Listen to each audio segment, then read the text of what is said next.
as I said to you, currency wars alone. Have you seen what China just did over the weekend? Did you see that story on their currency? I don't believe I have. Well, here it is, my friends. China announced that they would make the yuan, which is their currency, trade equally, or they would use it in equal trades with the Swiss franc. They're trying to replace the U.S. dollar with their currency because Obama has so debased the U.S. dollar's value that the U.S. dollar is no longer considered a stable currency by others in the world. Do you understand that? No, not really. Here is the headline right here. It's on the Drudge Report. Yuan moves to topple dollar.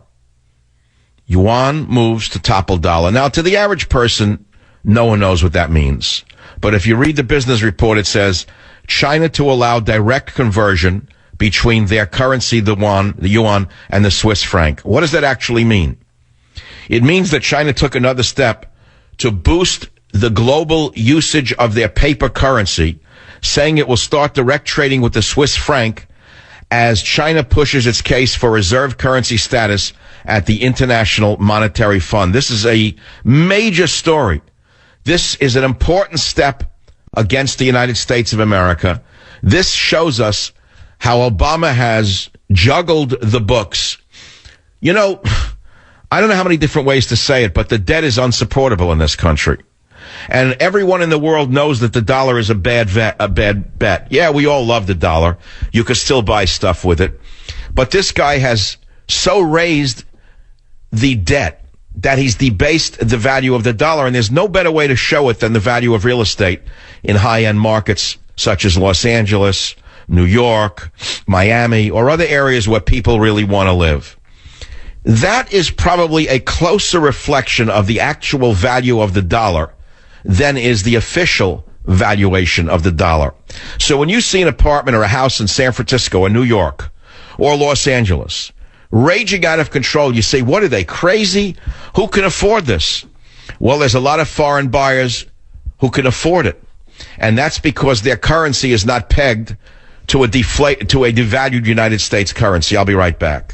Join the Savage Nation. Call now, 855-400-SAVAGE, 855-400-7282. Savage. Hey, our Savage Nation is sponsored by SwissAmerica.com, the only company I trust for wealth insurance, gold and silver. Call 800-BUY-COI. The United States is in a soft war with China. Let me be very clear. And the first strike has been launched by China in the currency war, which they initiated by announcing what they announced today about their yuan. They'll soon announce, my estimation is, that their own gold-backed currency is stronger than the worthless paper that the U.S. Treasury keeps printing. What can happen next? With Obama constantly taunting Putin? Who knows? Who knows? A Russian-led severing of undersea fiber optic cables? It's possible. You'd never know about it. It would just that your grid would go out, and they would say it was a glitch. A cyber attack on U.S. infrastructure, including water delivery systems, power grid? Who knows? With the sorority in charge, what might happen?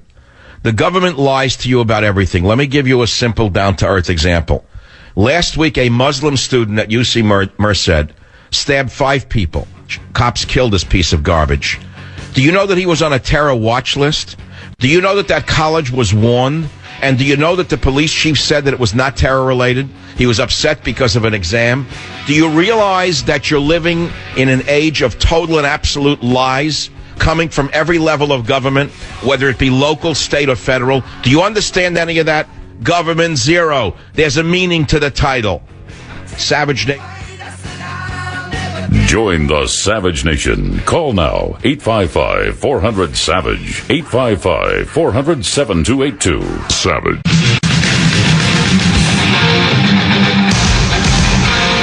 And now, America's most exciting radio talk show, The Savage Nation, home of unprotected thought, borders, language, culture. And here he is, Michael Savage. Blue Monday, how are you, Blue Monday? Got to work like a slave.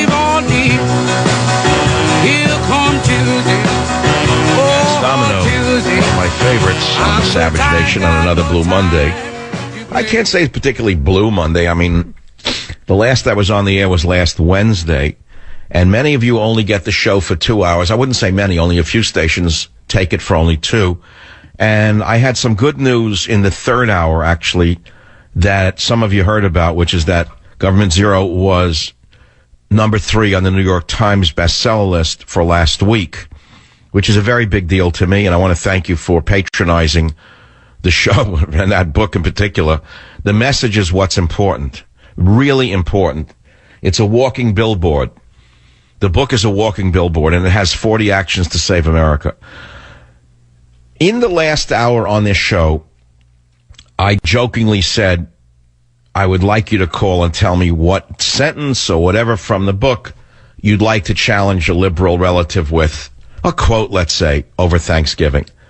And then I just was talking about make sure if you cook the book that you don't cook it at... And I said, what's the temperature? It's Fahrenheit 451, and it was written by Ray Bradbury. We had tons of calls on that.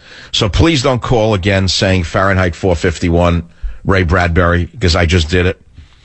The bigger issues are the issues that I mentioned in the last hour. I'm going to bring in a new one right now. And that was the missile test off the coast of L.A. by this crazy Girl Scout pack that's running the U.S. military. Make no sense. Why are they doing things like this? Why are they launching a Trident missile off the coast of L.A., making planes divert their flight paths at LAX when they could have tested somewhere else in the middle of the Pacific? What do you think the Girl Scouts were trying to say, number one? Then the idiotic protest in Missouri with this juvenile list of demands issued to the university, which is right out of the Black Panthers of the 1960s. I've seen it before. We've done it. That was topic 2. And then I wanted to talk about this topic, if I can find the paperwork, and it's about the death penalty, because it's a topic we never talk about anymore. If you'll notice, this used to be a big topic in the 90s, and we haven't talked about death penalty. Are you for or against it? We're going to talk about that now, because California is proposing a new single drug method for executions. This is a fascinating story for 3 reasons. Listen to the story. California unveiled a new method for executing prisoners Friday, proposing a humane and dignified single drug injection protocol that could restart capital punishment after a nearly 10-year hiatus. We all know what the psychotics in the ACLU have done to our prisons and to the death penalty in particular. And you see, this regimen would replace a 3-chemical method that the state used to kill in the past. But that mixture was struck down in 2006 by a liberal whack job judge who said it could cause inhumane suffering if one of the drugs failed to work. That was such an outrage to the little girls who have been killed, the women who have been raped, the people who had their heads chopped off with axes by these murderers on death row. And so listen to this. You're never going to believe this story. They filed a lawsuit against the state of California, that is the crime victims' families, who favored the death penalty. They did turnaround. Turnabout is fair play. They hung the state by their own petard. They copied the ACLU. They sued the state, and they said, we're going to sue you because you're not invoking the death penalty. You're not following the law, as a matter of fact. We want it enforced. And so they helped develop a single drug protocol. And a settlement of this lawsuit brought by the Criminal Justice Legal Foundation has forced the state of California to devise a new lethal injection method by this month. However, it's not all good news, because the vermin in the ACLU are going to make sure that even this takes years before they are finally meeting their justice. Now, here's the question for the Savage Nation.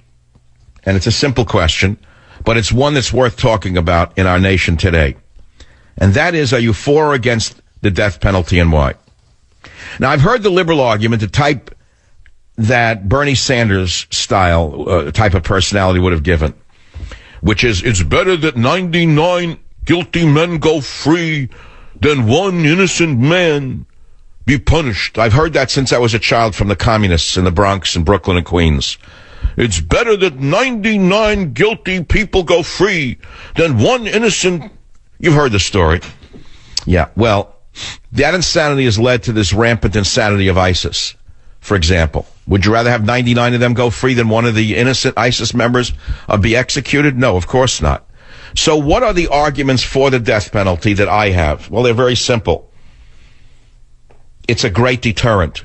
Despite what the left tells you, one of the reasons people are not afraid of the death penalty in America today is because it's rarely enacted. Not only is it not enacted often enough, but anyone who commits a violent crime of this nature understands that they're going to have 30 years of the greatest attention ever imagined by a prisoner in the history of the world.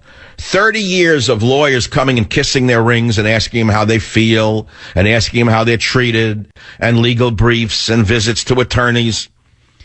No, the death penalty is the best answer to murder.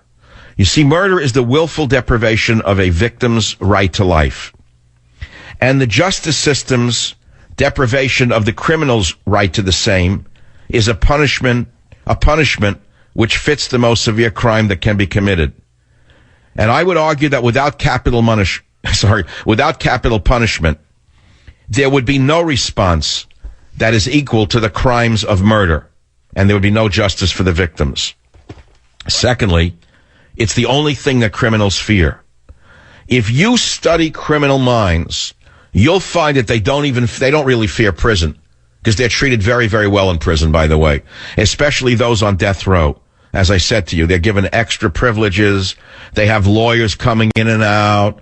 They have people paying attention to them. Movies are written about them by the lunatics in Hollywood. But if you read about Ted Bundy's life in prison, waiting 9 years to be executed, you'll see that he exhausted every single legal point he as the lawyers could think of in an attempt to spare him execution. He defended himself in prison interviews by blaming pornography for causing his uncontrollable teenage libido and for causing him to think of women as objects and not humans. He attempted to have his death sentence commuted to life without parole by explaining that it was all pornography's fault. You see, none of them want to die. You don't know that. That's the one thing that a would-be murderer really fears, which is the death penalty. Point number 4, death penalty provides closure for victims. You understand that? It's also the ultimate warning. Capital punishment is the ultimate warning against all crimes. If a criminal knows that the justice system will not stop at putting him to death, then the system appears something to be feared. Now, he may not have any intention to kill anyone in the process of robbing them, but he'll think 3 times before using that gun if he knows that a crackpot liberal lawyer from NYU is not going to defend him and he's going to fry. Those are some of the arguments in favor of the death penalty. We can talk about that. We can talk about the missile launch. We can talk about the college football players going on strike and forcing a university president to resign. And you know my feeling on that is I would have told them, we're not going to have him resign. You have every right to protest, but if you don't perform your duties, we're going to dismiss you from the football team. It's that simple. If you're not going to show up for work for a number of days, they're going to find someone to take your job, aren't they? These are good topics. Very good topics for me. If you care to discuss them, you can join the conversation on the Savage Nation this Monday by calling 855-400-7282. WMAL, Eric, you're the first up in this hour. Go ahead, please. Missouri case where I think that the administrators are reaping what they've sown. They've taught these kids to be radical liberals, and they want to release them into society, but the kids are starting to be radical and liberal and turning against it. Well, I don't know, radical liberal. These are college football players who are now thinking that they're God Almighty, running the university any way they want. That is the issue. Now, how did these college athletes get into university to begin with? Did they get in because they all had straight A's? I mean, were they accepted because of their great intelligence or because of their great sports prowess, or both? Does anyone know the answer? No answer to that question. 855-400-7282. KSFO, Sid, you're calling on the missile launch over the weekend. Go ahead, please. Hey, Dr. Savage. I just want to say that it's pretty extreme to go from taking a destroyer and flying it and going by the island to doing a nuclear missile launch, and maybe it just shows how